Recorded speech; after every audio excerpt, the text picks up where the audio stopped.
Brace God. ஒரு குட்டி story பார்க்கலாமா? இமேஜின் பண்ணிக்கோங்க, நீங்க உங்க ஃப்ரெண்ட்ஸ் கூட மலை ஏறுறீங்க. அங்க இருக்கிற கார்டியன் உங்களை கைட் பண்ணிட்டு சொல்லிட்டு வராரு. அவர் நடக்கிற பாதையிலே நீங்களும் நடக்கிறீங்க. உங்களுக்கு அந்த மனுஷ மலை எப்படி நம்பிக்கை இருக்கு? அவருக்கு தெரிந்த பாதையில கூட்டு போகிறாருன்னு சொல்லிட்டு தானே நம்புறீங்க. அதே போலதான் அப்போஸ்தலர் 8ஆம் அதிகாரம் 34 தொடங்கி 40 வசனம் வரையும் ஆண்டவராகிய இயேசு கிறிஸ்து பிலிப்புவை நடத்தி வருகிறதை பார்க்கலாங்க.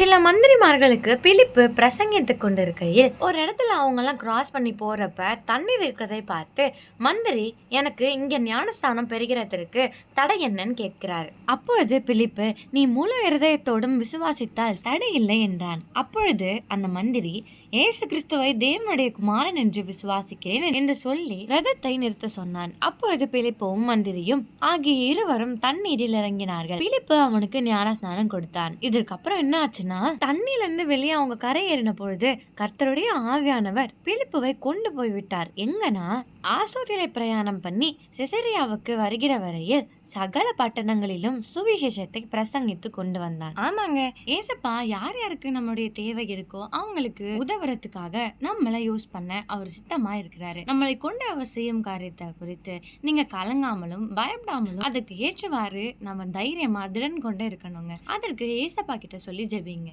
God bless you.